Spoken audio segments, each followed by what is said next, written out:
All right, what's up, everybody? We are back here again for week number 14 of Backyard Bookie. Scott, it's championship week. It's a new month. Lots of fun. We got some big time games this weekend. Yeah, it's been fun beating you the past 3 months. I mean, Haven't had to. I was lucky. You were a little lucky. We could have sat on that lead. I released Isn't the that episode. gambling? Isn't that gambling? Isn't gambling luck? No, Isn't that part of the game? I think we agreed to a I don't know. 1 point. Didn't we agree to a 1 point penalty for not showing up? That would have been a loss for you. No, I don't think that's what we did. I don't think Yeah, that's the case. I had some prior commitments I needed to be at. I do have family and other family that was here as well, so I couldn't be here. I apologize, but I got both of my dogs right that I would have picked. I had also picked Kentucky. You didn't have that on the podcast, and that's okay too. But we did get Cal correctly, and we came out on top. That was an ugly game. It only took killing UCLA's quarterback on the third play of the game to get that W. Hey, whatever it takes. I don't care. The amount of complete and utter bullshit that had to happen this weekend for me to lose this month will never again happen in the history of betting. This is why you don't gamble, children. What an absurd weekend. Unbelievable. But here we go.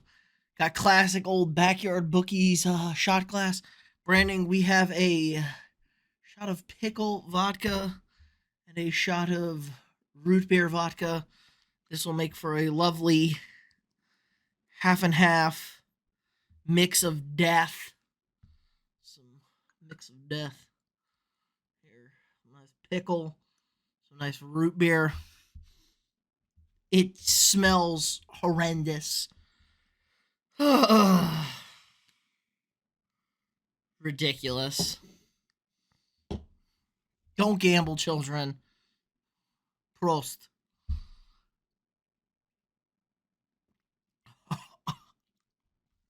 Oh my God. Oh. Oh. Oh, that was awful. Oh. I hate everything. This is rigged. I'm calling a protest. Whatever. Spreads were a little weird. I just really don't want to touch, but if we want to get into it, I can get into the first game here. Go ahead. You mean you don't have Iowa minus half a point in the first half? I do not. I do have that real money under 0.5, but I don't have that in the pod. All right, give us your first fake bet.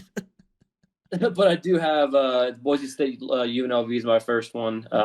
This one's basically based off of UNLV this year against the spread. There's really two big teams in championship week that are really good against the spread this year, and both of them are not teams you would expect. One of these teams is UNLV. They're 10-2 against the spread. I liked getting 2.5 points with them. I feel like they're the better team. I think they have 9 wins. Boise has 7. I mean, obviously it depends on who they played, but playing at a neutral site, not really even a neutral site. They're playing in Las Vegas, so even more, they're playing down the street, so they're going to have as many fans as they can get in that stadium for them. With them, getting points, basically a home game. I think UNLV will come out on top. I think it's a little too, not enough points for a dog pick, but I do like the points, so I'm taking UNLV plus 2.5. I like this one a lot. I looked at this game, I had it circled, probably an honorable mention. UNLV's lost 6 straight to Boise State, but they haven't played, like they don't play every year. Like I think the last one was in 1977 for UNLV, but that was only 7 games ago. So it's not like every year this team is getting routed. So talk about like the biggest turnaround in the country. UNLV is like awful. 5 wins last year, and now they got a shot at 10. And I don't think Boise State's that good. They can't really throw the football like San Jose State can. That's who beat UNLV last week. San Jose State can sling the rock. UNLV, good team. I think this is mispicked. I really like this pick a lot. Yeah, I think they'll come out on top, so we'll see what happens. All right, my first game, I went another small one. I'm going to the MAC. We're going to the MACtion, a little bit of MACtion for everybody. We got Miami of Ohio against Toledo. Toledo 11-1. outside shot, maybe if Liberty loses, Tulane loses, they got a shot at that New Year's Six bowl. But I'm loving the dogs here. I'm getting 7.5 right now. I think it is with my 7.5 with Miami of Ohio. 9-3 against the spread this year. They've been really, really just a competitive team all around. They play ugly football games though, and that's what we're gonna see on Saturday. It's bad weather in Ohio in December. Like that's just what we do here. And Toledo, on the other hand, not that great against the spread. I think they're 6-6 for a team that's 11-1. Just they don't cover margins here by any stretch of the imagination. Like they covered last week against Central Michigan, but whatever. Struggle with Bowling Green, Eastern Michigan. But I think the big mismatch here is it's two defensive games. Like just defense, defense, defense. And anytime you're getting over a touchdown with two offenses that aren't really going to move much of the football, I think we're in good shape here. In Miami, Ohio, not the worst rushing attack in the world. Can't throw the football, but they can run the football and they can protect the quarterback. So if they do try and pass, it won't be a disaster. I think this number is just way too big here. So I like the real Miami, getting 7.5 against Toledo. Yeah, this isn't like the Oregon and Washington game when they played sort of earlier in the year, and Washington beat them at home, and now flip side, Oregon's favored by 10 points this week, which is crazy. These two teams only played a little over a month ago. Looks like Toledo won by 4, and this you're getting an extra 7. You're getting an extra 3.5 points there. So I do like this at a neutral site. This is a championship game, so obviously it should be close, especially in the MAC. Getting a touchdown and a hook seems like a pretty good play. But for my second pick here, this is the second team that has been very, very, very good against the spread. There's only 3 or 4 teams that have 10 wins against. 10 wins against the spread this year. The other team is New Mexico State. They're playing Liberty. Liberty is one of those undefeated teams, which is a little scary. They are ranked. They lose Malik Willis, and all of a sudden they're a 12-0 team, which is kind of funny. But he hasn't been doing very good with the Titans anyway. 10-3 is New Mexico State. I believe they played earlier this year. Liberty They played like week 2. it was earlier this really long ago. Liberty was 9.5-point favorites. They covered that 33-17. It was September 9th. That was literally second week of the season. A long time ago. Teams have definitely grown since then. Once again, championship game. I'm getting touchdown and a field goal plus a point and a half more. So with the team that's won 10 games against the spread this year, all 10 of their wins have been against the spread, which is incredible. So I'm going to take New Mexico State plus 11.5. I apologize for not going with these big games that are going on right now, but we do have much bigger games than these 3 games we picked so far. But gambling wise, I do like all 3 of these so far. This was another game on the thing. The biggest question is Liberty is like, who the hell has Liberty played? Like they've played absolutely nobody, so you just really can't tell. They are undefeated. If Tulane slips up and Liberty gets a W, they're going to New Year's Six Bowl. They're 2 spots apart in the rankings, so they have everything to play for. It's just like, what are we getting out of Liberty here? Like their schedule is maybe the worst schedule in Division 1. I mean, it's been pretty bad. I can't even find a team that is even a big win for them. There's nobody. They haven't played anybody all season. There's no startup game against a legit FBS team. There's nobody. They played nobody. Their first game was against Bowling Green, New Mexico State, Buffalo, FIU were the first 4. So that's so bad. Like just awful. So I don't hate the Aggies here whatsoever. I think this is a good spot for them, and I think they have a new quarterback. I don't think it's the same quarterback that played in the week 2 game, so even better. I'm not 100% sure on that. I'm actually going to pick a big game this week, but I'm going to go a little off the beaten path, one would say here. Big 12 game, big playoff implications in the Big 12. We kind of have a super goofy Oklahoma State team that somehow keeps winning these games against bad Big 12 opponents. They go down 2 touchdowns, but they come back, they get the dub.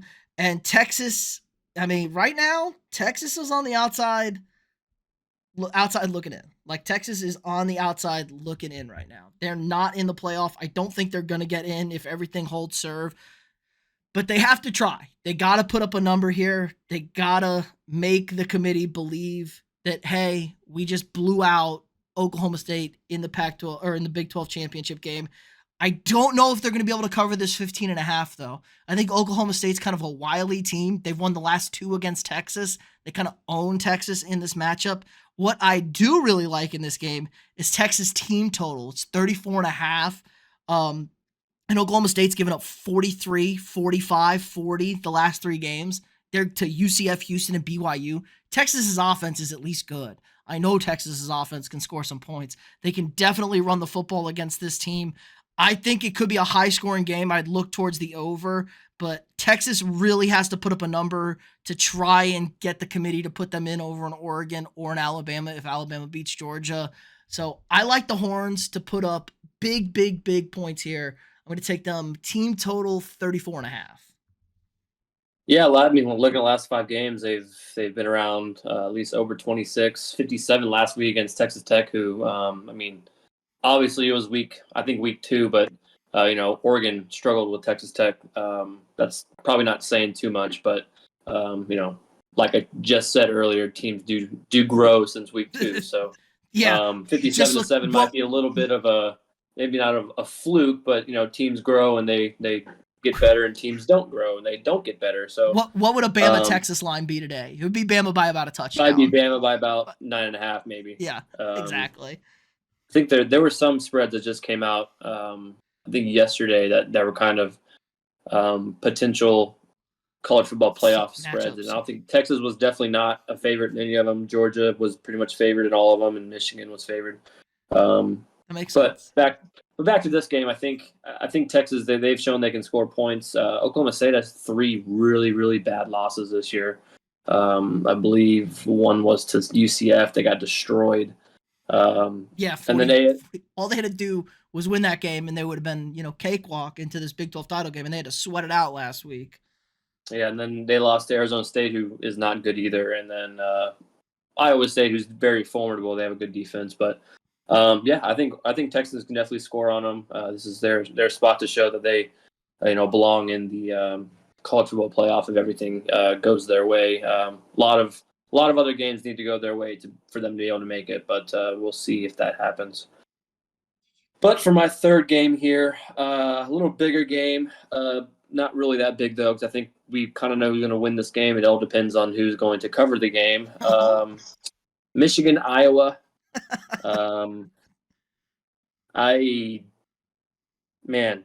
We picked Iowa basically every week, depending on if it's them to cover or them to get the under.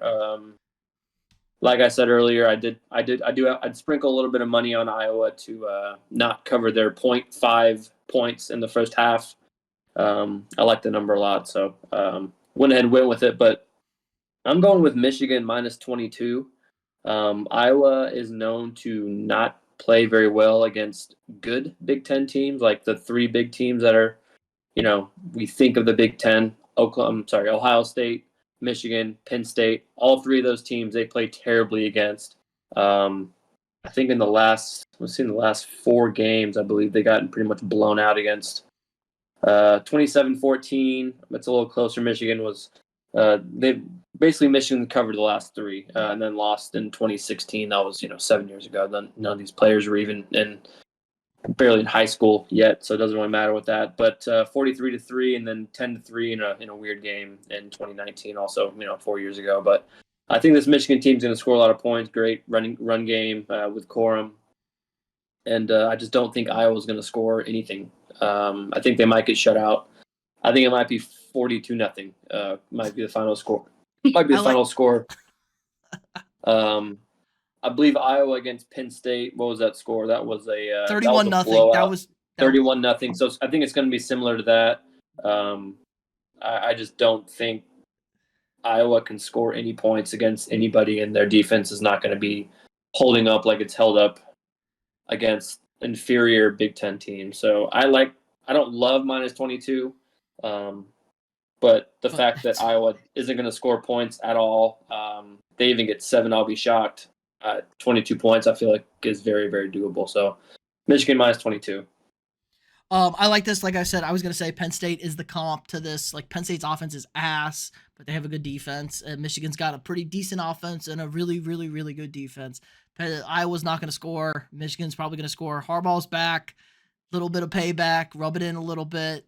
They got to just take care of business, and they're looking to finally get over the hump here. So yeah, Iowa's awful. They're dog shit, but this game could have some serious implications if that fair catch nonsense. This could be like an 11-1 Iowa team sitting here, and it's like, well, does Iowa get in if they beat Michigan? Which would have been a lot more exciting to deal with. So I just realized I'm a little brain dead right now. The New Mexico State game I picked with my dog game. That was not 10 plus 10.5. That was my dog. So we're just gonna say that now. All New Mexico right. State was my dog game plus 350. My third game was supposed to be Louisville plus 1.5. I think they will come into this beat Florida State. I don't think Florida State is. I watched them last week against Florida. Not as good as they've been without Jordan Travis. I also saw their quarterback pretty much get just planted into the earth by one of the Florida defenders, and let's see if he comes out of that with any brain cells left. So I do think Louisville will win the game. That will probably shake up the college football playoff a lot, but sorry, I'm a little brain dead. I've had a lot going on today. Louisville is my third, and I guess I've already ruined my dog for this week. But I'm taking Mexico State plus 350.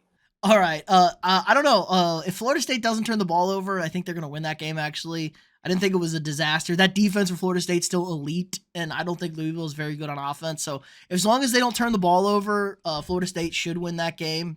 They only had 5 turnovers on the season going into it, so that's the big if. Like if they turn the ball over, Louisville's gonna win that game. So I'm not totally bailing on the Seminoles yet because they were down against Florida and they kind of fought back and got that win and covered. Kind of a lucky cover, but better lucky than good, I always say for that one. For my third regular bet, I am going to the league, the National Football Association of America, patent pending. A big game on Sunday. Niners at the Eagles, NFC Championship game rematch in Philadelphia. Brock Purdy tore his elbow on the first drive of the game. We never got the game we should have got last year. Niners have been talking a lot of shit. But the Eagles, man, this is their third straight tough game in a row. They have Kansas City, Buffalo, and now San Francisco. San Francisco coming off of 10 days rest after playing on Thanksgiving. I think it was a little kind of like scratch your head moment looking at this line. It was opened at like 2.5. Frisco on the road at old 10-win Philadelphia. I like the Niners in this spot. I really, really do. San Francisco's awful Philadelphia's awful against covering the tight ends. George Kittle, since Debo's been back, he's been going off. Kind of had a bad game last week, but they can't cover tight ends, Philadelphia. They really can't cover receivers either. And I think it's going to be a lot of wear and tear. Buffalo ran a ton of plays last week. I think they were north of 80. They went into the overtime game. It's just a lot. Kyle Shanahan's 11-1 in December on as long as his quarterback finishes the game. He's 11-2, but he lost his quarterback in one of those losses. So if his quarterback finishes the game, he's great in December on, and that includes the postseason. I think it's just a kind of a mismatch. Philly's beat up. We don't know if Lane Johnson's going to play. Fletcher Cox sounds like he's not playing. You got 2 elite pass rushers. San Francisco, I think, is the best team in the league when they're healthy. Philly's a little banged up. San Francisco's not banged up anymore. They're very healthy. They have a lot of vendetta, and they want to win this game. They win this game. They're one back of Philadelphia. Philly's got to play at Dallas next week. San Francisco then right there having the tiebreaker over Dallas and Philly to get that 1 seed in the NFC playoffs. I think this is just kind of a bad mismatch, and the Eagles have been really bad in the first half the last 2 weeks, and Frisco's not a team you can go down on. Like, if you want to go down on Frisco, no, sir. So Buffalo, you can come back against. Kansas City, you can kind of come back against. You're not coming back against Frisco. So I love the Niners here. It's up to 3. I got it at 2.5. I think field goal just, put you there for the push, but I love the Niners in this game. Yeah, this is definitely one of those lines where you're thinking, why is a 10-1 team the dog at home? And you basically impulse pick the dog at home to cover. And this one, I think even though San Francisco in the last, the 3 games ago they lost to your Vikings and they lost to Cincinnati. They got blown out by Cincinnati. And I think all the pundits were talking is San Francisco going to be back? Like I was thinking, yeah, they're going to be back. Are you kidding me? It's a long season, 17-game season. They're going to be back, and what do you know? They beat, have 3 pretty good wins in the last 3 and by a lot, and they're looking like they're on all cylinders right now. So don't let that 8-3 against 10-1 fool anybody. I would have picked San Francisco -3, and I also had. I have a future on the San Francisco 49ers too to win the Super Bowl. So I'm on the 49ers train. The 3 losses don't bother me, and I think they'll go into Philly. They don't, and also they have that they have that revenge kind of mentality that they've all been mad about last year's NFC Championship game. Not really getting a real chance to win, and whether you think they don't or not, they are professionals, but it means a lot to them. So going back into Philly, it's going to be big for them. So I like -3. I like 2.5 even better. Yeah, and Sirianni, he's got all these great coaching numbers. He's 1-4 at home as a home dog. So not good when he's a dog at home. Just kind of not that guy. Not Mike Tomlin. Mike Tomlin home dog, automatic win. All right, give us your final prop bet. Your prop bet is now your final bet. You got to hype up a little bit. Yeah, so for this one, I'm going to the National Football League, Cleveland, LA Rams. For this one, I'm kind of just picking one of those, workhorses as a running back. Kyron Williams has come back, and he's been running like crazy. He had 2 touchdowns last week. I think like 130 something yards. Rushing, I understand the Cleveland defense and their run defense is pretty good with Myles Garrett, but who knows if he's even healthy? Not even sure if. He's got no shoulder, but he's going to play. I'm sure he's going to play. He's going to play. No shoulder. But still, that's a lot of pain he's going to be in. But I do like Kyron Williams to cover his rushing total, 62.5. He'll get probably 20+ carries. I look at a running back. I look at his carries, not how many yards per carry. I'm looking at how many chances he's going to get yards, and definitely in fantasy it's the same way when I'm picking a fantasy running back. But 62.5 seems like it's probably going to hit. Obviously, Stafford has 2 pretty good weapons as well. He's going to be throwing too, but they've seen Kyron Williams put up a bunch of yards since he's come back. So I like that. Pick, 62.5 yards rushing for Kyron Williams. Yeah, Rams bad when they don't run the football. Seems like that's kind of the magic to the Sean McVay offense. You got to be able to run the football. He gets it to his back. Huge game last week from Kyron Williams. Matt Stafford, awful under pressure. What's the best way to get rid of pressure? Run the football, soften up that pass rush, or have Myles Garrett have one shoulder. That really helps a lot too. But I think this Rams team is trending in the right direction. And Joe Flacco starting at quarterback for the Browns. So might get ugly. Who knows? Maybe it's just a lot of chunk time. They run this thing out. All right, I'll do my prop. Then you can throw up some honorable mentions, and then I'll give us our upset to wrap it up. My prop, I'm kind of going in the same direction. It's actually the exact same number. I kind of laugh. I think it's 62.5 rushing yards. Got Rachaad White playing the Panthers at home. Panthers, maybe the worst run defense in the NFL. I know they're the worst fantasy defense against running backs. They're just straight up abysmal. They don't stop anybody. And Rachaad White, they haven't been able to run the football, Tampa Bay. But, I mean, they have played maybe the best schedule in the history of the NFL for top run defenses. I mean, it's juggernaut after juggernaut, week in and week out. Had 100 yards last week against Indy. They want to run the football. They know they have to run the football to have Baker be successful. Baker's also banged up quite a bit. He's got that bad ankle. And Baker playing hurt, never good. We saw him in Cleveland with the bad shoulder. He was awful. Cost him a lot of money. So I think that Tampa is going to lean on this run game. They're still alive in that division. They're only a game back. I think they're 5-7. First place is they're 4-7.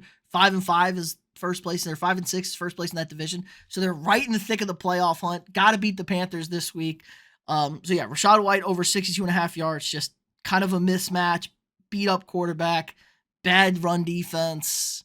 And yeah, that's it. All right. What's your honorable mentions? So I'll have a couple of them.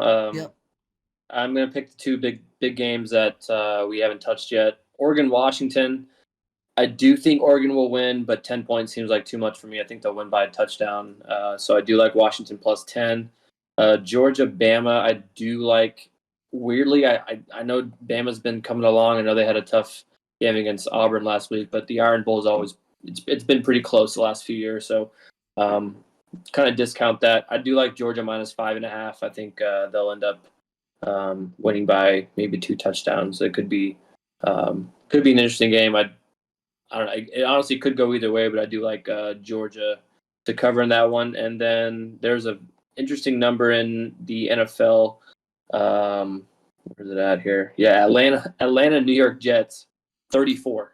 You know I love picking those low unders, so I'm going under 34 in this one. Boyle against Ritter. Yeah, it could even be a sloppy game. I'm not sure if what's the weather like in New Jersey. It's not too bad actually, but just two bad quarterbacks playing against each other. You know, Tim Boyle, if he's in there, he's not going to be doing much. Not really sure why he has a job. I think Aaron Rodgers just likes him, so he keeps him around. So under 34 in that one seems like a good pick. All right. I like Georgia as well. I love the over in that game. Like, Georgia struggled with kind of mobile quarterbacks. Jalen Milroe kind of moves around. Can maybe give them some fits. I think Georgia covers. I think we have a high scoring game. Something like the last 8 SEC champs have scored over 30 points. So points scored by the winner in the SEC championship game. Should be a fun one. For my upset, I'm going to go with the other big game. I liked Oregon. I've liked Oregon all year. But something just doesn't feel quite right. Everyone's been counting out Washington. Something's been a little off. The Pac-12's kind of fallen off. It's bad weather across the Northwest. But this game's in Vegas. It's at Allegiant Stadium. It's indoors. This is prime condition for a Washington offense that early in the season moved the football all over this Oregon defense. They did not have any trouble scoring the football at all. What they have, like 34 in that game, 31, something like that. So pretty good performance. I think Penix is feeling good. He's looked good, kind of ugly games, but he's made big time throws in the Apple Cup, big throws to win that game. Yeah, I think there's just way too much tilt on this Oregon's Ducks team. They like to, they kind of shit the bed in big spots. They had a spot against a bad Oregon State team last year to get to the Pac-12 title game, and they got beat.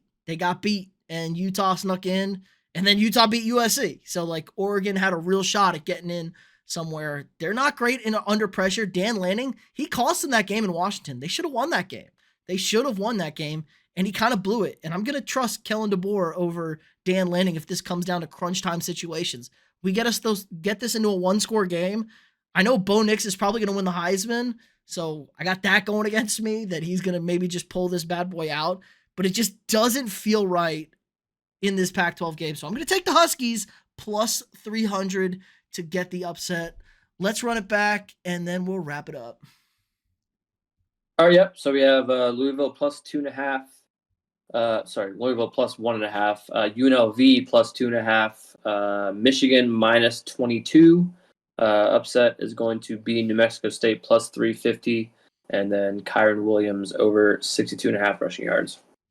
All right, I got Miami of Ohio plus 7.5 versus Toledo. I got the Longhorns over 34.5 team total. I got the 49ers minus 2.5 against the Eagles. Rashad White, 62.5 rushing yards against the Panthers.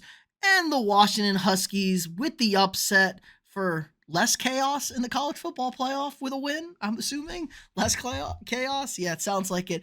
All right, championship week, season's over. But wait, we got bowl games coming up, Scott. We're going to figure out what we're going to do for these bowl games coming up. Maybe take a week off next week. We have just Army Navy, unless we want to do a handicap for half an hour on Army Navy. Bet the under, probably. We're picking the under. I'm going to say that now. We're both picking the under. We're both going to get the same point. Just bet the under in the Army Navy game, and you're in for a good time. So yeah, that's going to do it for us. If you haven't already, drop a quick like on this video, hit that thumbs up, subscribe to the channel if you're not already. New videos every single day. We'll see you guys when we see you.